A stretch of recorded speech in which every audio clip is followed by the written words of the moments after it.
branches or dying branches off this queen palm. I'm not sure if this ladder's tall enough. I don't really think that this is safe the way it's set up either. Maybe I should wear a helmet. As you can see, there's 1, 2, maybe 3 branches that need to come off of here. At the very least, this one right here and that one need to go. And they need to go now because it's getting hot and I have something I want to do with them. The question is, how do I get them off? Well, I couldn't figure that out either, so I went ahead and I got a saw and a stick. Seems pretty dangerous, doesn't it? I think so. That makes it even more exciting. So, gonna get this plugged in and probably not leave the ladder leaning like that. I think I'll put it out properly. Just, you know, so I don't die.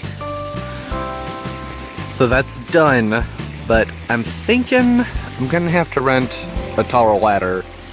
This one's 10 foot and I couldn't quite reach up top.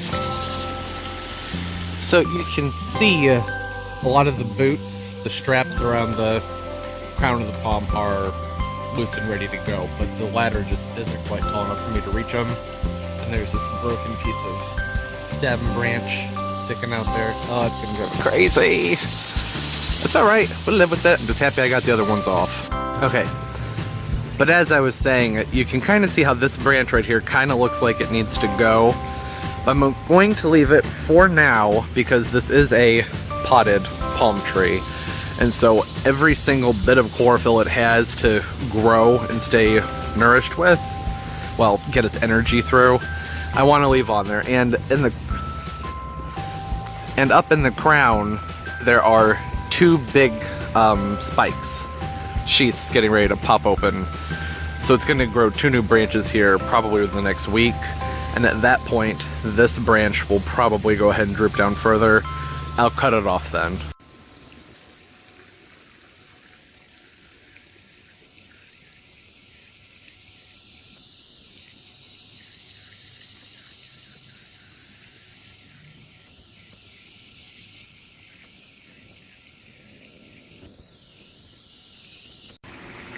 Oh, look at that. I'm ready to go on Naked and Afraid.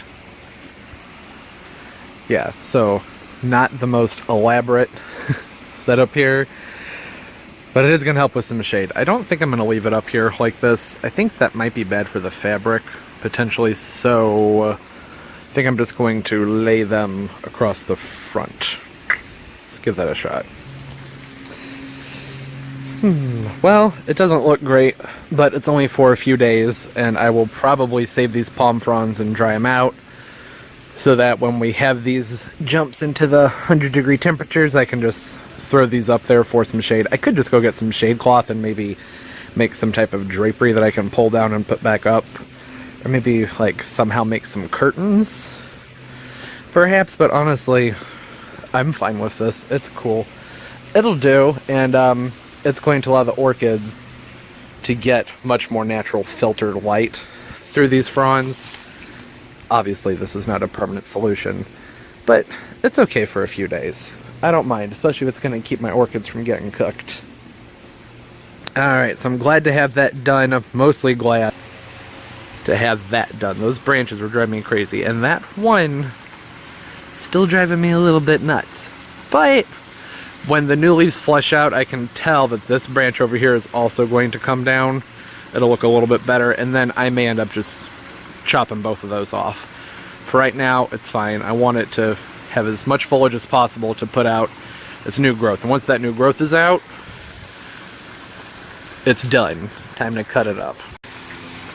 So it might be hard to tell, but I have actually been out here trying to get things cleaned up. When that heat storm in the last video came through, it knocked this palm tree down. I had actually cleaned up most of the mess by the time I started filming for that. When this queen palm came down, it came through here, it bent the banana over, so I went and got some stakes to kind of hold that up, and it smashed all the plants I had in here. And it didn't just smash them, it like hit them and then rolled forward and sort of shredded them. So I have been replanting these planters the plants just look terrible. They have so much damage. But I think, you know, some water and fertilizing and a heavy cutback, probably, they'll be okay. The only issue is it's incredibly hot. I think it's like 94 right now, but the high today is 102. And I really don't want to do too much of anything with the plants when it's that hot, except for water them and get them through the heat. So I'm kind of teetering as to what to do here. There's plenty of stuff that needs to be done, but I feel like getting things planted is top priority, because with that heat, they're just going to do better in the ground or in a larger pot than they are in the nursery pots. That kind of heat will just cook them. But there's so many other things that need to be done. Over here, I had this Akuba japonica. It was one of the Mr. Gold Strikes that fried. Absolutely fried in the heat. So I'm going to pull this out. It's been in that pot for too many years anyways. It needed to be repotted. But I mean, at least it looked decent. So I'm going to pull that out, and I'm probably going to move it into a shady spot in the garden, actually, for this year, and just cover it up really well. These are only marginally hardy where I live, and plant something different in there. This ginger is really too big for the spot. I mean, it really, to me, it looks out of place. It throws off the balance of everything. But it's one of these situations where if you move one thing, you got to move a lot of other plants. And with this heat, I don't know if I want to do that, because you can't tell, but this is in a 24-inch ceramic pot. It's really heavy.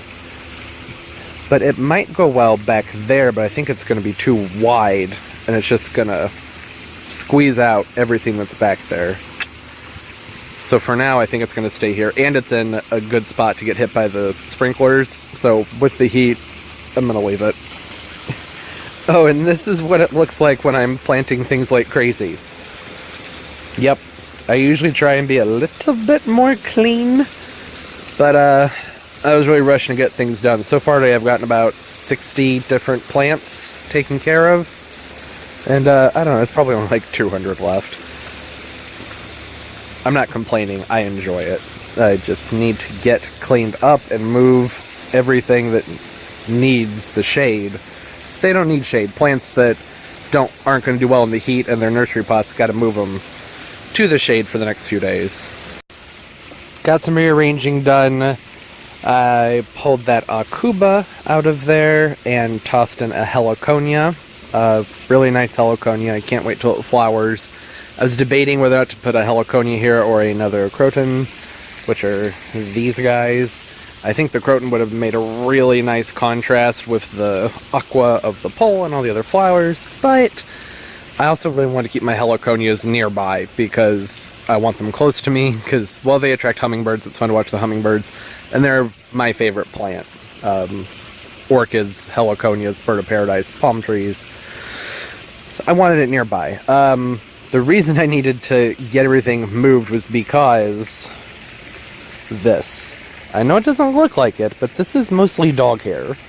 There are clumps of dog hair that are just saturated with dirt, and things need to be open and pushed back so that I can, from time to time, come out here and hose or use the blower and get that junk off. I don't want it near the seating areas because it attracts bugs, and it's gross. Like, that's just nasty. So that's done. I do have another hydrangea that I need to put behind these hydrangeas. In order to do that, though, I need to go get some milk crates. I have not been able to find milk crates for sale anywhere. I've been able to find the new collapsible kind, but that's not going to work. But I googled it, and Walmart has some, and I really don't want to go to Walmart. Probably one of my least favorite things to do in the world. But, hey, what can you do? It'll give me a break from the heat, so gonna go do that, pick up the milk crates, come back, get these moved, and then finish planting what needs to go over in this area. And it's a lot of chaos, but it's kind of fun. And I'm back. Oh, hello. Went to Walmart, grabbed a few milk crates, also got a new pair of snippers because I lost mine like 2 years ago and never bought a new pair. And got some garden twist tie. I like this stuff because it has the cutter built into it. So it's just nifty, and I think this is going to come in handy for bundling up those hydrangeas. So now, I'm going to take these, oh, hello again. and use those to start lifting some things up. I'm going to put a couple under this heliconia, lift that up, so it'll be just a smidge higher, so kind of be able to see the pot better, and then, oh, yep, it's dirt. Okay, well, I've been planting things, so obviously there's going to be dirt under my nails. Plant some things around there, probably something white and luminous that'll reflect the light, and then put some back there to raise the hydrangeas up, and then I can go ahead and get this mess cleaned up, finally. Wow.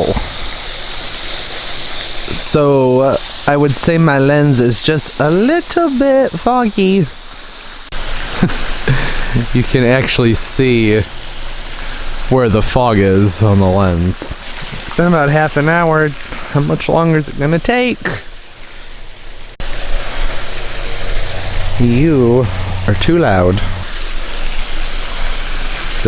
That's not loud enough. Certainly don't need the noise from the fan. There's still a small halo of condensation here, but it is what it is. And I am done. For now.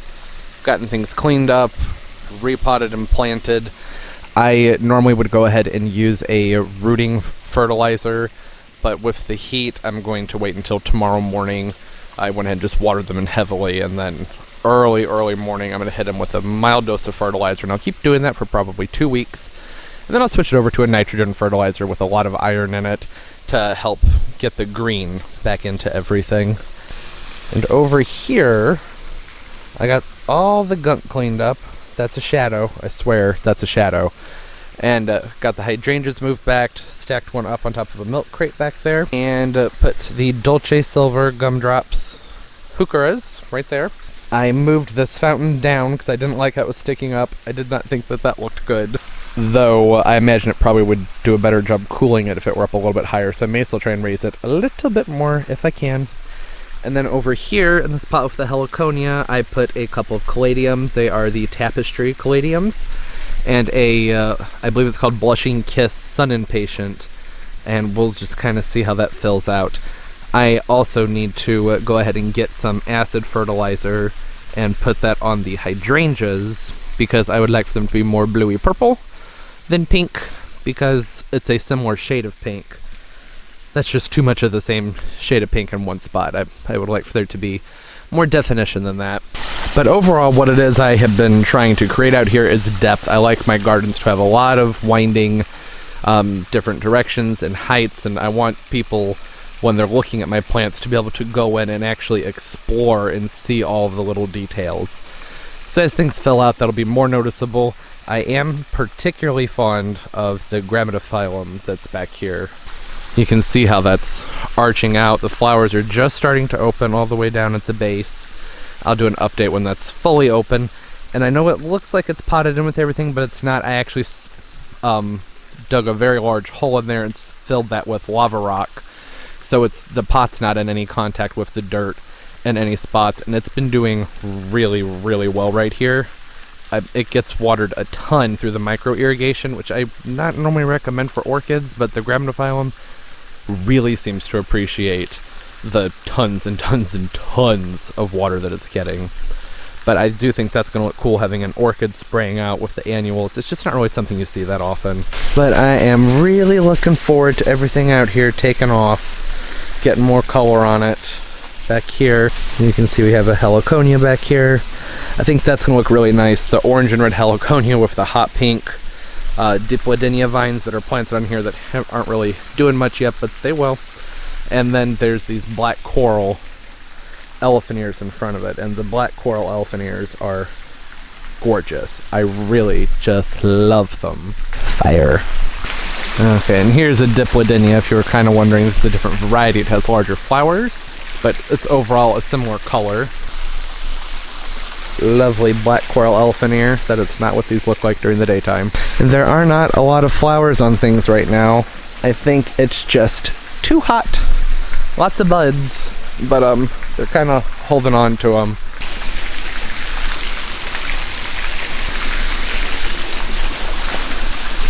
These guys are looking good. I had to rotate the pot because this side was not getting as much sun, so the petunias on this side are growing like crazy, but on this side, nope. So I rotated it, so hopefully getting more sun, this will do better.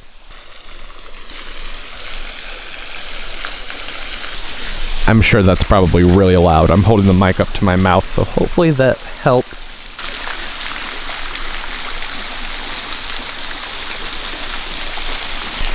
I picked up these lights from Michael's. They were on clearance for $9 a pop.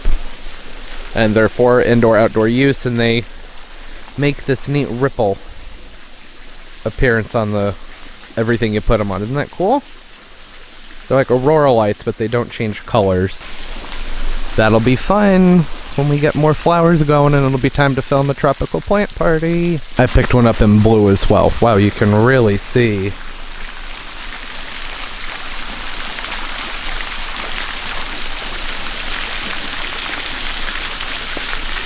Not sure why that's pink. That's weird. Why is that pink? Oh. It's from the pool light. Yeah, I know it's kind of hard to tell, but it's actually just about pitch black out here right now. Can you see any stars? Just a few. When it's hot, the sky gets hazy. And look what the sun, the heat did to the pineapple lilies. Just crushed them. It fell right over. I could stake them up, but the whole plants have just gone flaccid, so I probably won't bother.